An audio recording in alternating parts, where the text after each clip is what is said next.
네, 오늘은 누가복음 12장 35절의 말씀을 가지고 당신을 청지기로 부르셨습니다라는 제목으로 말씀을 나누도록 하겠습니다. 네, 누가복음 설교를 계속 이어서 하도록 하겠습니다. 작년에 세어보니까 18번, 오늘이 19번째인데 12장 후반부를 지나가고 있습니다. 누가복음이 24장까지 있거든요. 앞으로 또 얼마나 더 걸릴지 모르겠으나 이번에 한번 이렇게 누가복음을 잘 정리해본다는 생각으로 말씀을 좀 보도록 하겠습니다. 특별한 하나님의 어떤 사인이 있지 않는 이상 꾸준히 이제 누가복음을 또 보게 될 텐데 한번 잘 정리해본다는 생각으로 보시면 좋을 것 같아요. 오늘은 누가복음 12장의 말씀인데 핵심 키워드는 재림, 예수님께서 다시 오신다라고 하셨던 그 약속 재림과 청지기라는 단어입니다. 청지기라는 단어가 우리 좀 젊은 사람들에게는 낯설 수 있는데 맡길 정, 관청청자, 한자로 관청청자에 직이라는 단어, 무엇을 맡으니, 그렇죠? 대리인이라는 단어를 합성어로 사용해서 청지기라는 뜻을 쓰고 조선시대 때 관청의 어떤 역할을 맡거나 혹은 부잣집에 재산을 관리하는 사람들을 보통 청지기라고 불렀다라고 합니다.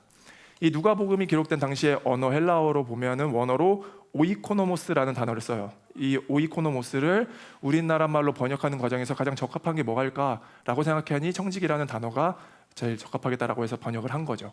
그런데 이 오이코노모스라는 단어의 어원을 찾아보니 경제라는 단어의 영어 이코노미와 어원을 같이 사용하고 있습니다.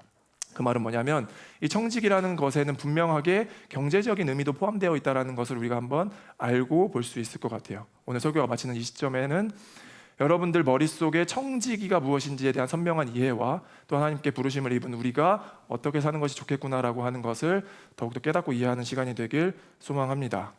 먼저 우리가 같이 이 생각을 한번 해보면 좋을 것 같아요. 우리가 믿는 이 기독교 신앙 안에는 굳이 크게 두 가지로 나누어 보자면 하나는 뭐냐면 과거에 예수님께서 우리를 위하여서 십자가에 죽으셨다라고 하는 대속의 은혜, 다 이루었어, 하나님의 나라가 시작되었어 라고 했던 하나의 측면과 또 다른 하나는 그 예수님께서 죽으시고 부활하셔서 승천하시며 성령을 주시며 그치, 성령이 너희와 함께 있을 거야, 그리고 내가 다시 올 거야 라고 하는 어떤 재림의 약속에 대한 이야기로 나누어 볼 수 있을 것 같아요. 그렇죠?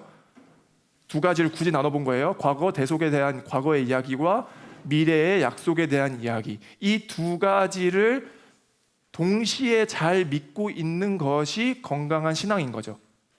이해가 되시나요?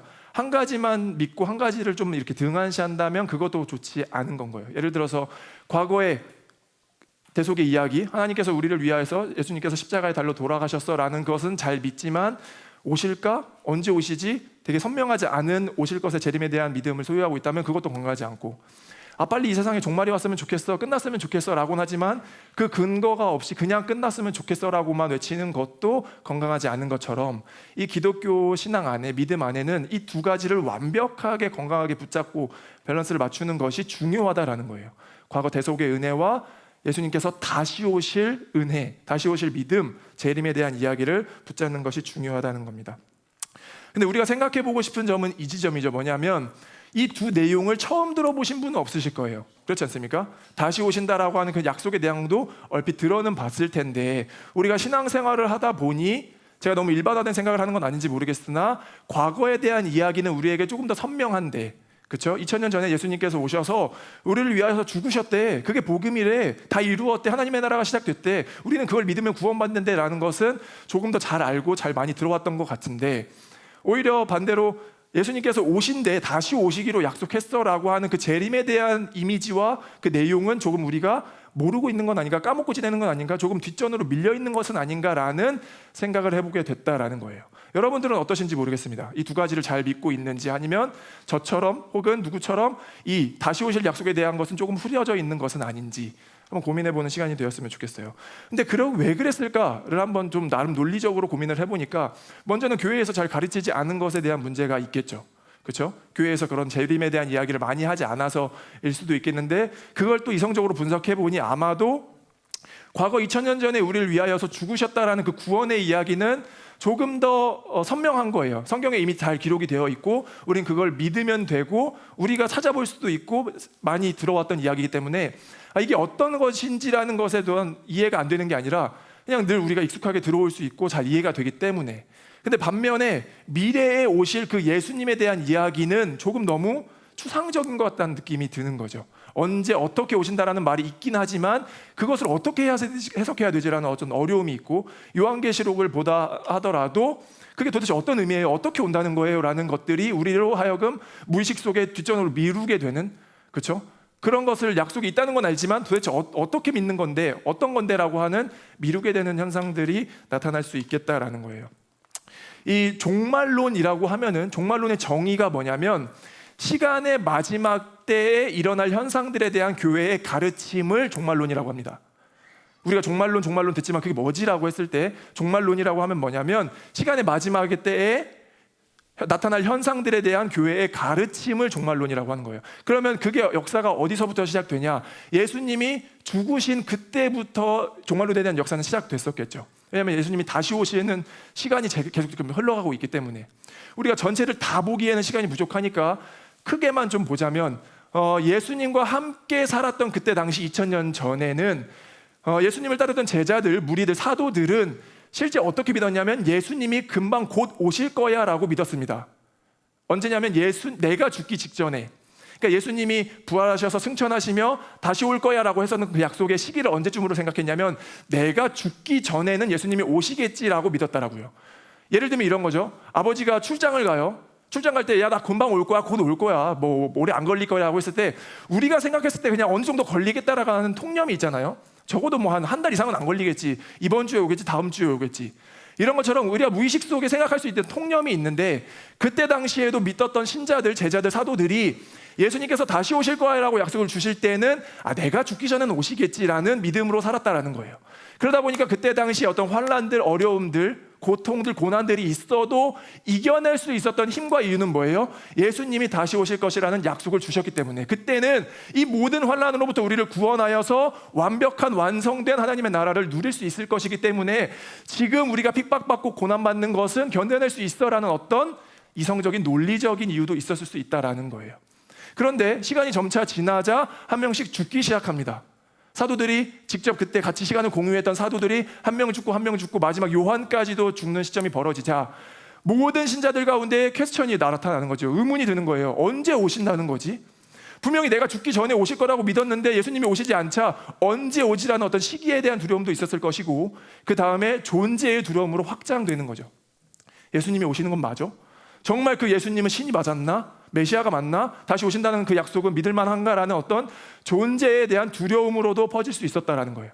그렇게 해서 종말론이 거듭 생성되는 거죠. 2세기, 3세기를 지나서, 교부 시대를 지나서 어떤 이론이 형성되겠죠. 성경을 보면서 나름 분석을 할 거 아니에요. 이때 이런 징조 가운데 예수님이 오신데, 그 어떤 이론이 형성이 되고 그 시점과 그때가 되면 그걸 고수하기 위해서 조금 더 폐쇄적으로 고수하는 어떤 팀, 이렇게 집단이, 무리가 형성되는 거죠. 그럼 그러다가 이단으로 되기도 하고 더 이제 폭력적으로 변하기도 하고, 그러니까 이런 게 지금 그때부터 지금까지도 계속 반복되는 흐름과 패턴인 거죠. 어떤 종말에 대한 입장을 우리가 더 선명하게 이해하고 싶은 나머지 이론이 만들어지게 되고 집단이 형성되게 되고 폐쇄적으로 변하고 폭력성이 나타나고, 이걸 안 믿으면 다 가짜일 거야, 그런 패턴이 지금까지도 온 거예요. 근데 이제 우리나라의 역사를 보면 우리 기독교의 문화는 사실 미국의 기독교 문화를 그대로 흡수한 문화입니다. 우리가 조선에 복음이 들어올 때는 미국의 기독교 선교사들이 들어왔기 때문에, 최근에 한국에 보면 종말에 대한 사건 중에 하나, 되게 위대한 사건이 있었거든요. 다미선교회라고 들어보신 분 계세요? 역시 윗마을에선 그래도 좀 끄덕이는 분들이 계셨는데, 다미선교회라는 이장님 목사, 1992년 10월 28일에 종말이 임할 거야, 믿는 구원의 신자들은 하늘로 이렇게 호련히 빨리 올라갈 거야 라고 믿었던 어떤 이단들, 그런 무서워요. 빼 지워주세요. 자극적인 거 넣지 말라 그랬지.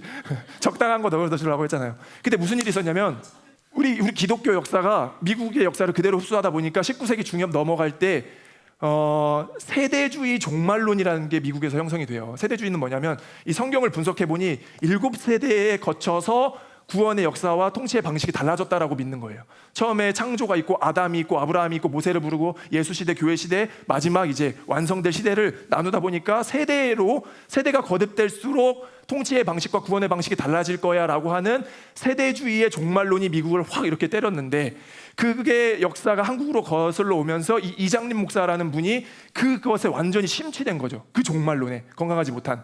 그러다 보니까 다미선교회를 만들어서 1992년 10월 28일에 모두 다 종말이 일어나서 휴거될 거야. 휴거가 뭐냐면 하늘로 이 육체가 올라갈 거야 라고 하는 그 믿음. 요한계시록 20장에 보면 대환란이 시작되고 마지막에 이제 완성된다라고 했었던 그거를 그렇게 해석해버린 거죠. 그러다 보니까 그 전에서부터 사람들은 다 그거에 완전히 미쳐가지고 진짜 나라가 엉망이 될 정도로 그날만 손꼽아 기다렸던 거예요. 진짜 종말이 일어나? 우리처럼 궁금한 사람들, 이성적인 사람들은 물어볼 거 아니야. 그럼 입고 있던 옷은 어떻게 됩니까? 물질은 못 올라가요. 영혼만 올라가고 허물 벗듯이 옷은 다 이렇게 땅에 내려갈 거예요. 이런 말도 하고요. 진짜. 그리고 운전하다가 그럼 휴거된 사람은 어떻게 합니까? 하면 자동차만 남고 그냥 사람은 올라가고 자동차가 사고 날 거예요 라고 막 이런 식으로 얘기도 해요. 야, 그때는 진짜 믿었다고요. 이게 지금 들으면 되게 우스운 이야기인데, 그때는 그거에 완전 나라가 온통 빠져서 휴거가 되면 어떡하지? 두려움에 확 사로잡혔다는 거죠.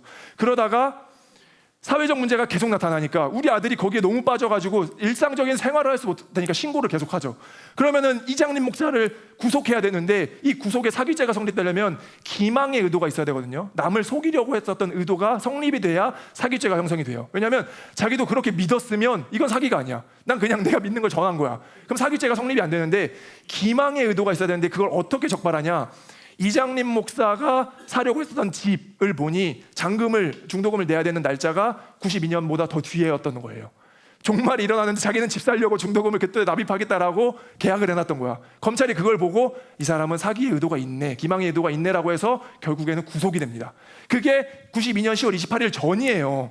그러면 그걸 전파한 사람도 있기 전에 다미선교회는 그날만 손꼽아 기다리면서 진짜 휴거 하면서 전날서부터 밤새 계속 예배를 드렸다라고 하는 거죠.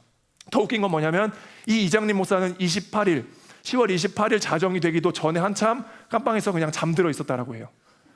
그냥 본인도 믿지 않는 걸 그냥 사기로 그냥 그렇게 전파를 했었던 거죠, 어떻게 보면. 제가 이 길게 장황하게 이야기하는 건 뭐냐면, 그런 것들이 언론에 노출되고 우리가 듣다 보면 이 종말에 대해서 두렵기 시작해요. 관심을 안 갖고 싶은 마음이 생기죠. 다시 오신다라고 하는 그 재림의 약속을 우리가 굳건히 믿어야 되는 건 분명하지만 너무 뿌연 거예요. 선명하지 않은 것 때문에 나는 그냥 나중에 알고 싶어, 지금 나 좀 어려워, 힘들어, 나중에 알려주세요, 이렇게 추상적인 것들이 우리를 더 선명하지 못하게 만드는 효과와 뒷전으로 미루게 되는 일들이 있었다라는 거예요. 분명하게 제가 선포하는 것은 뭐냐면, 기독교 신앙과 믿음은 이 두 가지를 견고히 믿을 때 완성이 되는 줄 믿습니다. 다시 오신다라고 하는 그 약속을 믿어야 우리의 기독교 신앙이 완성된다라는 거죠. 신앙은 곧 삶에 영향을 주어야 됩니다. 우리가 믿는 것을 두고 선택을 하잖아요. 내가 무슨 집에 살지, 어떻게 살지, 어떤 것을 소유할지, 누구와 관계를 맺을지, 어떤 언어를 쓸지, 무엇을 먹을지, 그 모든 것들이 선택인데 곧 신앙과 연결되어야 되기 때문에, 그럼 내가 살아가는 내 삶의 신앙은 다시 오신다라고 하는 그 약속과 얼마나 연결이 되어 있는가를 고민해 볼 수 있어야 돼요. 여러분들의 선택하는 그 삶의 이야기들이 그래 주님이 종말에 다시 오실 거야 라고 했었던 그 약속을 붙잡고 선택하고 있는지, 그런 것들을 우리가 연장선상에서 같이 고민할 수 있어야 된다는 거죠. 어쩌면 우리가 그렇지 못하는 이유는 마찬가지로 그게 너무 흐려져 있기 때문에, 다시 오신다라고 하는 약속이 심지어 1988년부터 2088년까지 그 100년 사이에 설마 오시겠어? 2000년 동안 아직 오시지 않은 그분이 설마 오시겠어라고 하는 어떤 그런 안일한 태도가 있을 수도 있겠다라는 거예요. 오늘은 그 청지기와 재림에 대해서 같이 좀 이야기를 나눠보고 싶은 건데, 오늘 본문은 크게 두 단락으로 나눌 수 있습니다. 먼저 35절부터 40절까지는 당시의 모든 무리들, 제자들에게 선포하신 말씀이고, 그 이후에는 특히 믿음 있는 자들, 베드로의 질문으로부터 우리와처럼 우리 지금 예배드리는 신자들을 대상으로 한 말씀이라고 볼 수도 있겠습니다. 먼저 앞단락을 한번 볼게요. 35절 말씀 보도록 하겠습니다. 너희는 허리에 띠를 띠고 등불을 켜놓고 있어라. 이 말씀을 예수님께서 주시죠.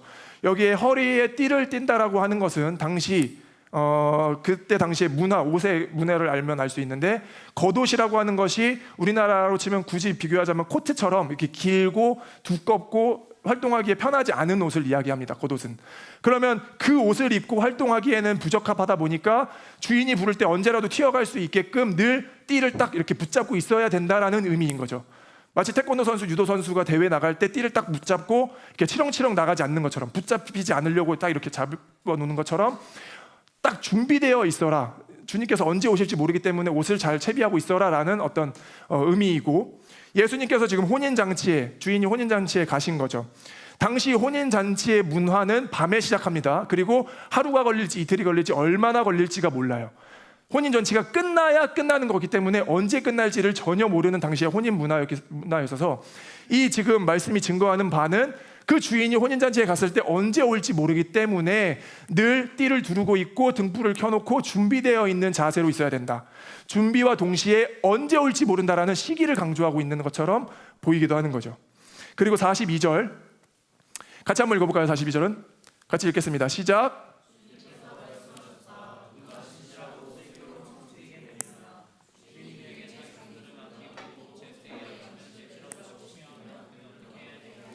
아멘. 여기서 신실하다는, 누가 신실하고 슬기로운 청지기겠느냐에서 신실은 충성을 의미합니다. 충성. 그리고 슬기로운은 지혜를 의미하죠. 그러니까 청지기, 곧 주인을 모시는, 관리하는 그 청지기는 늘 충성스러운 자세와 지혜로운 자세로 그 일들을 해야 된다라고 얘기를 하는 거예요. 그러면서 두 종을 비교하죠. A라는 종이 있습니다. 이 A라는 종은 주인이 있으나 없으나 자기 일을 정직하게, 신실하게, 충성스럽게 하는 종인 거죠. 주인이 있을 때만 하는 척하는 것이 아니라 그것과 상관없이 아무도 보지 않는 곳에서도 자기 맡은 일을 신실하게 했다라는 거예요. 때가 되면 먹이를 주고 청소를 하고 관리를 하고, 그러면 주인은 다 압니다. 아, 이 종이 내가 있으나 없으나 열심히 사는구나, 열심히 자기의 일을 잘 하는구나, 정말 충성된 종이구나라고 인정을 해준다라는 거예요. 근데 B라는 종은 조금 다르죠. B라는 종은 주인이 있을 때에는 마치 정말 충성스러운 종처럼 열심히 하는 듯 보이지만, 주인이 없는 시간에, 주인이 안 본다라고 했었던 시간에, 주인이 모를 거다라고 판단했던 그 시간에 다른 모습을 보이는 거죠. 마치 자기가 주인인 것처럼 편하게 있기도 하고, 주인이 지금 갔는데 설마 지금 바로 돌아오시겠어? 라고 하는 그 시기도 자기 스스로 판단하여서 아니란 생각으로 삶을 살았다라는 거예요. 그러면 맡겨놓은 것조차도 내가 다 뺏어갈 것이니 늘 이렇게 충성스러운 종이 되어라 라는 말씀인 거죠. 그리고 마지막에 덧붙이시는 게 뭐예요? 47절, 48절. 주인의 뜻을 알고도 준비하지 않고 그 뜻대로 행하지도 않은 종은 많이 맞을 것이나, 그러나 알지 못하고 매맞을 일을 한 종, 알지 못하고 적게 맞을 것이다. 많이 받은 사람에게는 많은 것을 요구하고 많이 맡긴 사람에게는 많은 것을 요구할 거다. 뭐냐면 모르고 하지 않은 죄도 죄긴 죄인데 인격적으로 반응을 해주시는, 뭐냐면 너희는 알고 있지 않았냐라는 거죠. 너희는 신자잖아. 너희는 믿음이 있는 사람들이잖아. 어떻게 살아야 하는지를 알면서도 불구하고 그걸 모른다라고, 모른 척 한다고 하는 것은 더 큰 죄를 물을 것이다 라고 얘기를 하고 있다라는 거죠. 저는 오늘 청지기에 대한 이야기를 계속 해보고 싶은 거예요. 청지기는 관리인입니다. 주인이 아니라 관리인이에요. 우리 교회 각 마을에는 마을 예산을 담당하는 회계 담당자가 있죠. 그 회계 담당자는 자신의 명의로 통장을 발급받으나 교회로부터 돈을 받기 때문에 자기 돈이 아니라는 것을 누구보다 잘 알고 있습니다.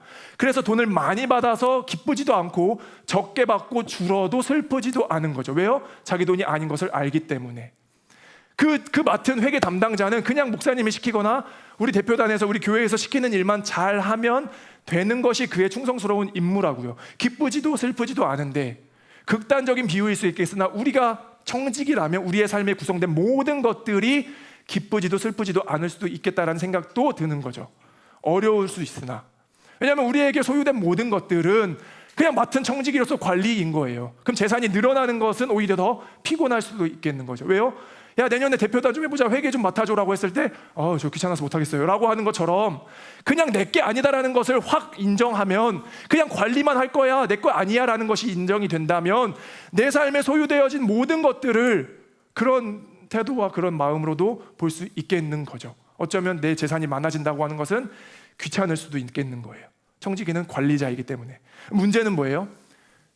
현실에서 이 믿음이 작동하기가 결코 쉽지 않다는 거죠. 어쩌면 불가능에 가까운 이상적인 말을 제가 지금 떠들고 있는지도 모르겠는 거예요. 정말 내가 가진 재산과 연결된 것과 돈이 다 내게 아니라 청직이라 관리하는 것이라고 한다면, 재산이 늘어나는 것이 귀찮아야 되는데, 아니 피곤해야 되는데 재산이 늘어나 보세요. 엄청 기쁘지 않나요? 그렇지 않나요? 여러분들 갑자기 500만 원, 1000만 원이 오늘 아침에 통장에 입금되었습니다라는 문자 메시지를 본다면 어떤 방식인지 모르겠으나 뭐 누가 주었든 가족이 주었든 갑자기 내가 뭐 했던 걸 발견하게 됐든 주식이 막 엄청 올랐든 아무 방법과 상관없이 갑자기 오늘 아침에 예배 오려고 하는데 통장에 500만 원이 입금되었습니다, 1000만 원이 입금되었습니다 라고 했을 때 행복하지 않아요? 저는 코로나 때 소상공인 손실보상금이라고 해서 그때 영업 못하는 손실보상금이 하루아침에 800만 원이 입금된 걸 보고 진짜 기분이 좋았어요. 정말 기분이 너무 좋아가지고 그날 하루가 어떻게 살았는지 모르겠어요. 아닌 것처럼 쳐다보고 있는데 다 알아요. 여러분들 저보다 훨씬 더 좋았을 거라는 것을. 그런 것처럼 우리가 소유하게 되는 이 돈은 우리가 다스리기 힘들 정도로 엄청난 우리 삶에 영향을 준다라는 거죠. 우리는 그걸 알지만 실제 그 믿음을 소유하고 삶으로 구현하기까지는 엄청난 믿음을 요구한다라는 거예요. 그런데 미안하지만 아쉽게도 신앙은 평생에 걸쳐서 이것과의 싸움인 것 같습니다. 이건 하루아침에 되냐 안 되냐로 판단할 것이 아니라 오늘 순종하고 내일 순종하고 평생에 걸쳐서 하나님의 것입니다라고 고백하는 싸움과 씨름이라고 하는 거죠. 누군가는 헌금을 합니다. 그렇죠? 공간에 헌금을 하든 교회에 헌금을 하든 헌금뿐만 아니라 여러분이 하나님의 뜻이라고 생각했던 그 어떤 것에 돈을 흘려보내든 그 돈이 아깝지 않을 사람이 단 한 사람이라도 있겠습니까? 아니요. 저는 결코 없을 거라고 생각해요. 10,000원을 했든 10만 원을 했든 100만 원을 했든 심지어 1000만 원을 했든 그 돈이 아깝지 않은 사람은 단 한 사람도 없을 거라고요. 왜요? 하나님을 섬기지 않았으면 자기 자신에게 쓰면 됩니다. 누가 뭐라고 하지도 않아요. 내가 벌어서 열심히 모은 돈을 그냥 내가 쓰면 되는데, 그렇죠? 여러분들 맛있는 디저트 한 번 더 사 먹을 수도 있고요. 내가 사고 싶은 것들, 내가 뭐 가방이든 옷이든 신발이든 평소에 아꼈던 것들을 편하게 살 수도 있다라고요. 당근마켓 안 해도 된다라고요. 그만큼 내가 소유한 것들을 내가 편하게 쓰는 것이기 때문에 그거를 때로 떼어서 헌금을 한다라고, 하나님께 드린다라고 하는 것, 그거 쉽게 유쾌하게 할 수 있는 사람이 없다라는 거죠. 그런데 늘 반복적으로 지금도 얘기하는 것처럼 신앙은 결국 이것과의 싸움인 것 같은 거예요. 그 이성적인 생각이 작동할 때 저울질을 하는 그 순간에 나는 무엇을 선택할 것인가라고 계속 고민하고 생각하고 기도하고 결정하는 것이 신앙이라는 거죠. 신앙은 어떤 그냥 이렇게 추상적인 게 아니라 그 현실 가운데 우리가 저울질하면서 결정해낼 수 있는 게 신앙인 거예요. 그래서 평생에 걸친 싸움인 거죠. 저는 여러분들이 그 싸움의 노력을 시작할 수 있길 소망합니다. 얼마나 큰 거를 했는지가 아니라 그 시작은 뭐예요? 고민이라고요. 생각이라고요. 아, 나에게 지금 소유되어져 있는 이것을 어떻게 사용하는 것이 하나님이 건강하게 보라보실까, 하나님이 기뻐하실까라고 기도할 수 있는 게 시작인 줄 믿습니다. 아멘. 우리 공동체는 늘 우리의 삶 가운데 이것들을 고민하면서 살아갈 수 있기를 소망해요. 고민과 기도를 하는 사람은 한 가지 나타나는 현상 한 가지가 있는데 뭐냐면, 신앙생활하는 것 하나님 알게 되면 뭐냐면 내 마음과 내 삶에 어떤 불편함들을 주시는 것 같아요. 너무 제가 일반화시키는 건 모르겠지만 그전에는 내가 이만큼 돈을 벌어서 이렇게 쓰는 것에 대한 어떤 거리낌이 없었죠. 그냥 편하게 사용할 수 있었다라고요. 장바구니에 내가 수백만 원, 수천만 원을 담아 두어도 전혀 뭐 신경 쓰이지도 않고 내가 편하게 사고 먹고 즐기는 것들이 전혀 문제가 되지 않았어요. 때로는 그냥 그거를 보여주고 싶은 마음도 있었어요. 나 이만큼 잘 살고 있어라고 증명되는 것 같은 기분도 들더라는 거죠. 근데 하나님을 믿고 어느 정도 신앙이 서서히 생기면서 점점 내 마음에 좀 불편함들이 생기기 시작하는 거예요. 뭐냐면 이걸 내가 이렇게 쓰는 게 정말 좋을까? 건강할까? 굳이 필요하지 않지 않을까? 그렇게 어떤 하나의 고민과 시작되는 것들이 우리 마음 가운데 불편해지기 시작하는데, 혹시 그런 분들이 계시다면 하나님을 믿고 있는 거예요. 하나님을 믿고 있는 증거라는 뜻이라는 거예요. 내가 그냥 편하게 사도 될 거를 한 번 더 주저하게 되고 고민하게 되고, 아이 굳이 그냥 더 필요한 것이 있겠지라고 했던 여러분들의 노력과 태도가 하나님을 믿고 있는 증거라고요.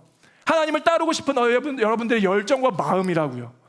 그런 것들을 믿고서 그렇게 내가 하나님을 따라가고 있구나라고 믿음으로 반응하셔도 좋겠고, 어쨌든 우리가 신앙생활을 하다 보면 나타나는 현상 중에 하나가 그런 건 거죠. 내 마음 자꾸 어떤 어려움과 불편한 이야기들, 생각들이 드는 것. 그러면서 그 사람은 다시 한번 또 기도하게 되고 어디에 쓰는 것이 정말 좋을까를 고민 끝에 결정하게 되는 것이 청지기인 줄 믿습니다. 아멘. 저 여러분이 그렇게 청지기로 살아가길 소망하는 거죠. 물론 설득이 안 되시겠지만 청지기는 꽤나 자유로운 삶을 사는 것 같습니다. 우리 회계 담당자가 돈이 많이 들어왔다라고 해서 기뻐하지도 않고, 그렇죠? 돈이 잔고가 지금 없잖아요. 우리 준다라고 해서 전혀 긴장하지도 않아요. 왜요? 자기 돈이 아니라는 것을 알기 때문에. 그런 것처럼 청지기만큼 자유로운 사람이 있겠냐라고요.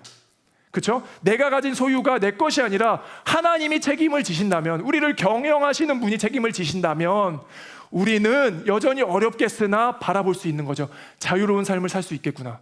나의 재산이 점점 부족해져도 걱정하지 않을 수도 있겠고, 나의 재산이 엄청 늘어난다라고 해도 기뻐하지도 않을 수 있는, 어쩌면 정말 하나님의 마음을 알고 싶은 초월한 상태, 그 믿음으로 달려가는 그 상태가 청직이라는 거예요. 저는 지금 양끝 진짜 이상점을 이야기하고 있지만 우리는 이 어딘가에 있거든요.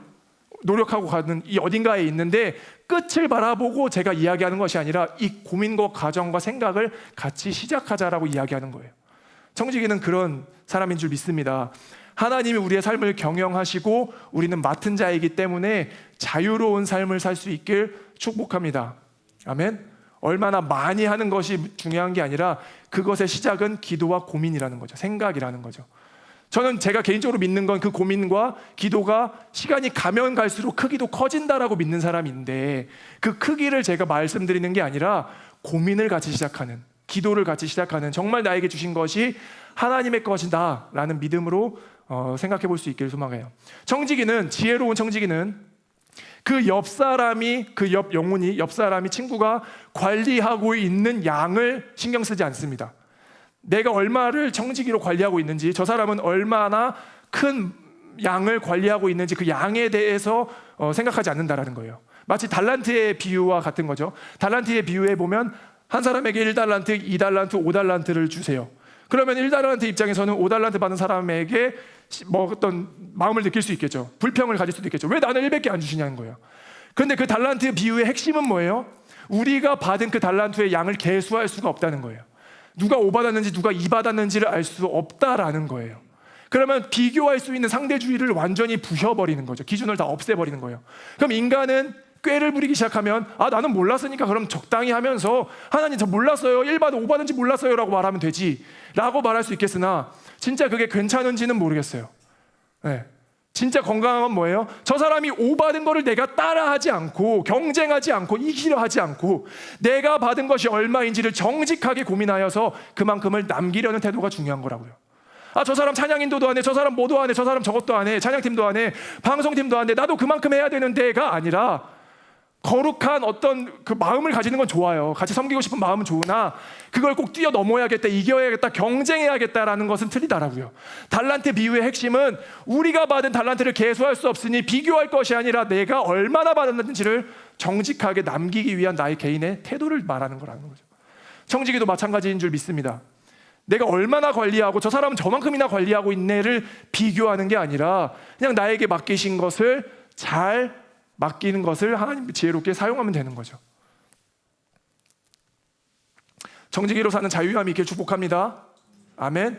여러분들이 그 믿음의 싸움을 시작하셨으면 좋겠어요. 20대 때, 30대 때 정말 다루기 어려운 그 재정의 문제, 돈뿐만 아니라 나의 소유되어져 있는 그 모든 것들을 하나님이 주신 거다라는 믿음으로 하나님께 내어드릴 수 있는 20대와 30대의 시간을 보낼 수 있길 축복합니다. 결론을 맺을게요. 물론 청지기로 사는 삶을 설교로 제가 이렇게 쉽게 뱉었지만 산다는 건 정말 어려운 겁니다. 저도 압니다. 이게 진짜 초월의 영역, 믿음의 영역이어서 여러분들이 이 삶을 산다라고 했을 때 어떤 유익도 있지 않을 거예요. 그리고 저는 압니다. 여러분들이 돌아가서 오늘 이 말씀 들은 거 가지고 그래, 예수님이 다시 오신다라고 했지, 그게 중요하지 라고 생각해도 돌아서면 또 까먹을 수도 있겠죠. 아니 정말 그 100년 사이에 안 하는데 어떻게 2000년에도 안 하는데 내가 살아가는 이때 오겠냐고요. 그렇게 또 아니란 태도를 보일 수도 있겠고, 청지기로 산다는 것이 너무 더 중요한 것도 알고 나의 정체성이어서 한 번씩 노력하고 한 번씩 노력했던 것도 아는데 그게 어느 순간 사단이 공격하고 우리를 무너지게 하면은 또 돌아갈 수도 있겠다라는 거예요. 그만큼 이거는 유익한 것이 아니라 우리의 믿음의 영역인 것 같아요. 우리가 끝까지 싸워서 쟁취해내야 되는 믿음의 영역이라는 거죠. 그 믿음을 붙잡을 때는 공동체적 노력도 필요합니다. 어떤 사람이 은혜 받아서 하나님께 드리고 싶은 마음에 헌금을 하거나 하나님의 기뻐하실 곳에 물질을 사용했을 때, 내 시간과 소비를 드렸을 때 옆 사람의 삶을 보니 내가 평소에 사고 싶었던 것을 사거나 그쵸? 저거 내가 진짜 갖고 싶었던 건데 그냥 막 이렇게 샀을 때 교회에 왔더니 그게 보이는 거죠. 그럼 오로지 하루 종일 그것만 보일 수도 있다라니까요. 우리가 그만큼 연약해요. 저는 뭘 사라고 사지 말라고 얘기하는 게 아닌 걸 꼭 아시길 바래요. 무엇인가의 물질을 내가 소유했다라고 말하는 것이 아니라 정직한 마음으로 바라볼 수 있길 소망한다는 거죠. 이해가 되시나요? 누굴 정죄하고 싶은 그런 마음도 전혀 없고 금욕주의로 살아야 되는 것도 전혀 아니에요. 하나님이 주신 것들을 넉넉하게 누리는 것은 얼마나 기쁜 일인데요. 우리에게 주신 것을 누리면서 살되 우리 개개인에게 정직한 영과 정직한 마음을 주시길 소원합니다. 하나님 정말 나에게 이게 필요한 것이 맞나요? 하나님 정말 기쁘게 사용하는 사용은 무엇인가요? 하나님이 기뻐하실 만한 소비는 무엇인가요? 라고 늘 묻고 깨달을 수 있길, 그런 존재가 되어지길 간절히 소망한다라는 거죠. 아멘. 유익이 없을 거예요. 여러분들을 더 힘들게 할 수도 있겠으나 저는 그게 믿음의 싸움이고 신앙인 줄 믿습니다. 근데 돌이켜보니까 어떠한 유익도 없진 않았더라고요. 저도 10년 전을 돌아보면 그때 정말 순수한 마음에 때로는 그것을 드리는 게 남들이 다 바라봐주면 좋겠고 알아줘도 좋겠던 어떤 그런 마음들, 전 그게 돌아보니까 엄청 나쁘진 않은 것 같아요. 또 왜냐하면 우리 아인이 이한이가 저 이거 했어요 라고 막 봐달라고 더 열심히 하려고 했었던 것이 과거 내 모습인 것처럼 하나님도 그렇게 보실 때는 야 괜찮아 기특해 그렇게 한 게 어디야 라는 우리의 어떤 순수한 마음도 봐주실 것 같고, 그럼 그렇게라도 하나님 앞에 한 번 더 가려고 했었던 그 노력들, 하나님께 드리려 했었던 나의 순수한 추억들, 하나님 아시죠? 사람들 다 몰라도 하나님만 아시는 나의 믿음의 고백들, 사랑들, 그 모든 것들이 나에게 다 유익이 되었다라고 지금 생각해 보게 됐다라는 거예요. 여러분들 지금 하나님 앞에 드리는 그런 마음들이 아무도 몰라도 하나님만 아시는 것 같아도, 심지어 하나님도 모르는 것 같아도 먼 시간이 지났을 때 다 유익이 될 줄 믿습니다. 아멘. 그 추억들을 많이 쌓으시고 하나님과의 관계 안에서 하나님께 기쁘게 드릴 수 있는 저와 여러분이 되길 간절히 소원합니다.